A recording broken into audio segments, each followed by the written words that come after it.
Welcome back to Deep Soul Healing. In this new series, we're stepping into the world of psychology and the soul, how the psyche itself holds wounds, wisdom, and pathways back to wholeness.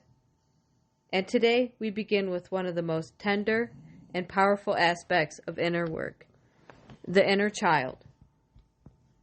The inner child is the part of us that still holds our earliest memories, emotions, and needs. It's the playful, curious, and innocent energy that we all came into the world with. But it's also the part of us that holds the pain of unmet needs, broken trust, or childhood wounds. Whenever you feel triggered, abandoned, or deeply sensitive, often that's your inner child rising up, saying, I still need care, I still need love, and I still need safety.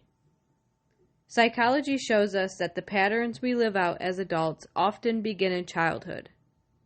If a child didn't feel seen, they may grow into an adult who doubts their worth. If a child felt they had to be perfect to earn love, they may become an adult with harsh self-criticism.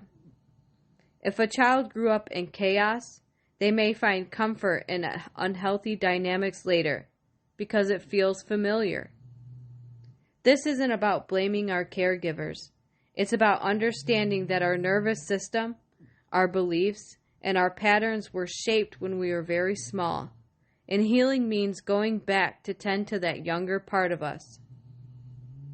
This is where reparenting comes in.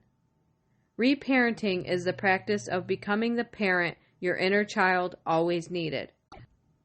It means offering yourself compassion when you feel shame, giving yourself permission to play, rest, or express yourself freely, setting boundaries where once there were none, speaking to yourself with kindness, even when you make mistakes. In other words, it's about learning to meet your own needs in ways that may not have been met in childhood. From a spiritual perspective, the inner child is the purest part of your soul, the spark that remembers joy, wonder, and innocence. When you reconnect with your inner child, you're not just healing the past, you're reclaiming your wholeness. The inner child invites us to see life through softer eyes, to play again, to laugh again, to trust again, and every time you nurture your inner child, you're also nurturing your connection to spirit. I want to invite you to take a quiet moment. Close your eyes.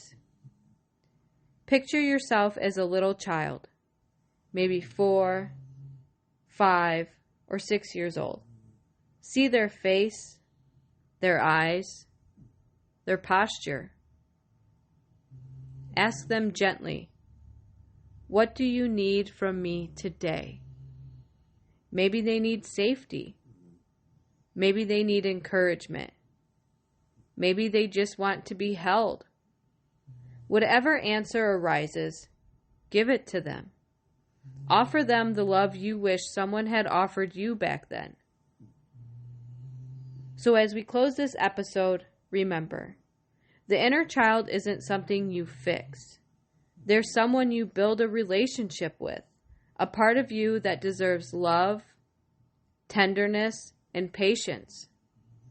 Reparenting is an ongoing practice, and every time you tend to that child within, you're rewriting the story of your life.